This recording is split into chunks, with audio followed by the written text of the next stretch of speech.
Years-long pollutant cleanup completed for historic carrier USS Yorktown. This is from the Maritime Executive and it was published on the 14th of November, 2025.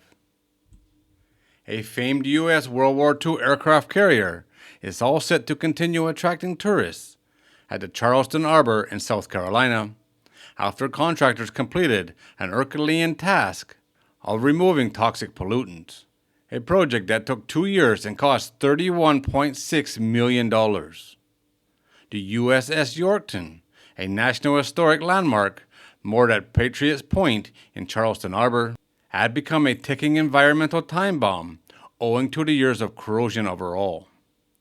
2 years ago, the state government made a decision to remove gallons of hazardous fuel, oil, and contaminated water from the ship's belly to avert a potential disaster, protect the environment, and ensure the ship remains a popular tourist attraction. Governor Henry McMaster, who issued an executive order for the cleanup in 2022, in order to preserve the ship's history, is now ailing the completion of the task after salvors managed to remove about 2 million gallons of toxic waste and 9 tons of asbestos. The cleanup was carried out in 2 phases, with Phase 1 involving the removal and safe disposal of 569,000 gallons of oily water and 8.8 tons of sludge. It also involved the cleaning of 18 tanks and 4 compartments, while 47 tanks were dewatered. Also removed and disposed of was 4.5 tons of asbestos waste. In the second phase, salvors managed to remove 1.4 million gallons of legacy residue fuel and the remaining asbestos. McMaster reckons the removal of the pollutants averted a catastrophe at the Charleston Harbor had the material leaked. Apart from destroying marshes and estuaries, a spill would have resulted in a massive death of marine life and risk to industries that support thousands of jobs.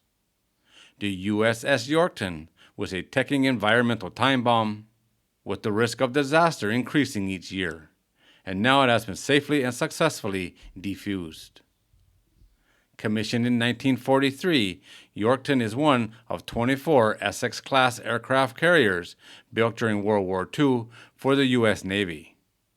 The aircraft carrier was built in a record 16 months in Newport News, Virginia, and was initially named Bohemian Richard, but was renamed Yorktown after the previous USS Yorktown CV-5 was struck in the Battle of Midway. During World War II, the ship participated in the Pacific Offensive that began in late 1943 and ended with the defeat of Japan in 1945, a conquest that went on to earn the ship the famous title of Fighting Lady.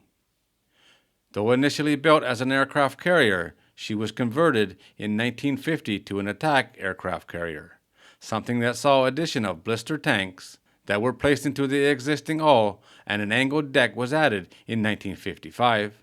Apart from World War II, Yorktown also participated in the Vietnam War and is remembered for picking up the Apollo 8 crew and spacecraft in 1968 after the first human mission to the moon.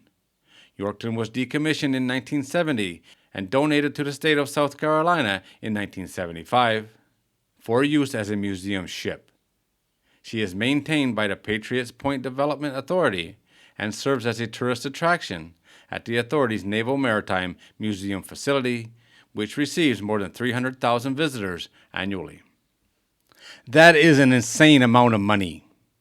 And one has to wonder, why was there fuel on this ship for over 50 years after she was decommissioned? You would think during decommissioning, all her tanks would be emptied. It would just seem like, to me anyway, seem like a part of the process. Take out the old fuel. She's never going to go to sea again under her own power. Why does she need fuel? It just seems like the common thing to do. The asbestos thing, that's a problem with everything that's old, that's for sure. But over $31 million for the cleanup and 2 years' work. Big job, that's for sure. But it's done now, and hopefully they have a beautiful ship for many, many years that the tourists can enjoy. I guess that's the main thing. It's a little piece of history that people can enjoy. But man, that was a big bill. But it's done. Alright guys, there it is. As always, thanks for watching. If you're new here and you like these kind of videos, don't forget to subscribe before you leave, and I'll see you on the next one.